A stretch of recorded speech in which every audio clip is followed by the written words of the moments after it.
ಅಂತರ್ಜಲ ವೃದ್ಧಿ ಹಾಗೂ ಕೃಷಿಗೆ ಅನುಕೂಲವಾಗುವಂತೆ ಬೆಳ್ತಂಗಡಿ ವಿಧಾನಸಭಾ ಕ್ಷೇತ್ರದ ಪೇರಿಂಜೆಯ ಪೇರಿ ಮತ್ತು ಮೂಡುಬಿದ್ರೆ ವಿಧಾನಸಭಾ ಕ್ಷೇತ್ರದ ಮೂರೂರು ನೆತ್ತೋಡಿ ನಡುವೆ ಹರಿಯುವ ಹೊಸಂಗಡಿ ಹೊಳೆಯ ಫಲ್ಗುಣಿ ನದಿ ದಡಗಳನ್ನು ರಸ್ತೆ ಸಹಿತ ಬೆಸೆಯುವ 7 ಕೋಟಿ ರೂಪಾಯಿ ವೆಚ್ಚದಲ್ಲಿ ನಿರ್ಮಾಣಗೊಂಡಿರುವ ಕಿಂಡಿ ಅಣೆಕಟ್ಟನ್ನು ಮಾಜಿ ಸಚಿವ ಕೆ ಅಭಯಚಂದ್ರ ಮತ್ತು ಮಾಜಿ ಶಾಸಕ ವಸಂತ ಬಂಗೇರ ವೀಕ್ಷಿಸಿದರು.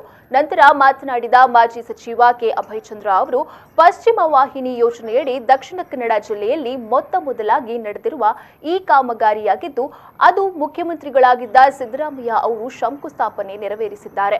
ಅತಿ ಶೀಘ್ರದಲ್ಲಿ ಈ ಕಾಮಗಾರಿ ಕೂಡ ನಡೆದಿದೆ. 2 ದಂಡೆಗಳ ಸುಮಾರು 5 ಕಿಲೋಮೀಟರ್ ವ್ಯಾಪ್ತಿಯಲ್ಲಿ ನೀರು ಶೇಖರಣೆಯಾಗಿರುವುದರಿಂದ ಅಂತರ್ಜಲ ವೃದ್ಧಿಯಾಗಿ ರೈತರು ಕೃಷಿಕರೇ ತುಂಬಿರುವ ಈ ಭಾಗದ ಎಲ್ಲರಿಗೂ ಬಹಳ ಅನುಕೂಲವಾಗಲಿದೆ. ಕೃಷಿ ಕಾರ್ಯ ಹೆಚ್ಚಿನ ಹುಮ್ಮಸ್ಸಿನಿಂದ ನಡೆಯಲಿದೆ. ಕಿಂಡಿ ಅಣೆಕಟ್ಟಿನೊಂದಿಗೆ ಸೇತುವೆಯಂತೆ ಒಂದು ವಾಹನ ಓಡಾಡಬಲ್ಲ ಕಾಂಕ್ರೀಟ್ ರಸ್ತೆಯು ನಿರ್ಮಾಣವಾಗಿರುವುದರಿಂದ ಹೊಳೆಯ 2 ಕಡೆ ಜನರಿಗೆ ಬಹಳ ಅನುಕೂಲವಾಗಲಿದೆ. ಇದಲ್ಲದೆ ಮೂಡುಬಿದ್ರೆಗೆ ಮುಂದಿನ 25 ವರ್ಷಗಳ ಕಾಲ ಜಲಧಾರೆ ಇಲ್ಲಿಂದ ಹರಿದು ಬರಲಿದೆ ಎಂದು ಹೇಳಿದರು. ನಾವು ಪಶ್ಚಿಮ ವಾಹಿನಿ ಎಂಬ ಸಿದ್ದರಾಮಯ್ಯನವರ ಒಂದು ವಿಶೇಷವಾದಂತಹ ಕೊಡುಗೆ. ಅವಿಭಾಜ್ಯ ದಕ್ಷಿಣ ಕನ್ನಡ ಜಿಲ್ಲೆಗೆ ಯಾವುದೇ ಇಂತಹ ಪ್ರಾಜೆಕ್ಟ್ಗಳು ಬಹಳ ವರ್ಷದಿಂದ ವಿಧಾನಸಭೆಯಲ್ಲಿ ಚರ್ಚೆ ಆಗ್ತಾ ಇತ್ತು.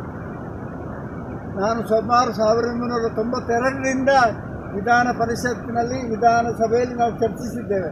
ನಮಗೆ ದಕ್ಷಿಣ ಕನ್ನಡ ಜಿಲ್ಲೆಗೆ ಪಶ್ಚಿಮ ವಾಹಿನಿಯನ್ನು ಕೊಡಿ. ಪ್ರತಿ ವರ್ಷ ಸರ್ಕಾರ 10,000 ಕೋಟಿ 20,000 ಕೋಟಿ ಇವತ್ತು ನೀರಾವರಿಗಾಗಿ ಖರ್ಚು ಮಾಡ್ತಾರೆ. ಈ ಸಂದರ್ಭ ಜಿಲ್ಲಾ ಪಂಚಾಯತ್ ಸದಸ್ಯರಾದ ಧರಣೇಂದ್ರ ಕುಮಾರ್, ಶೇಖರ್ ಕುಕ್ಕೇಡಿ, ತಾಲೂಕ್ ಪಂಚಾಯತ್ ಸದಸ್ಯ ಓಬಯ್ಯ, ಮೂಡುಬಿದ್ರೆ ಪುರಸಭೆಯ ಮಾಜಿ ಅಧ್ಯಕ್ಷೆ ಹರಿಣಾಕ್ಷಿ ಸುವರ್ಣ, ಸದಸ್ಯ ಸುರೇಶ್ ಕೋಟ್ಯಾನ್, ಹೊಸಂಗಡಿ ಪಂಚಾಯತ್ ಮಾಜಿ ಅಧ್ಯಕ್ಷೆ ಹೇಮಾ ವಸಂತ್, ಮಾಜಿ ಸದಸ್ಯರಾದ ಶ್ರೀಪತಿ ಉಪಾಧ್ಯಾಯ, ಹರಿಪ್ರಸಾದ್, ಪರಿಸರದ ಹಿರಿಯರಾದ ಪದ್ಮರಾಜ್ ಪೇರಿ, ರೈತ ಸಂಘಟನೆಯ ಅಲ್ವಿಲ್ ಮಿನೇಜಸ್ ಮೊದಲಾದವರು ಉಪಸ್ಥಿತರಿದ್ದರು.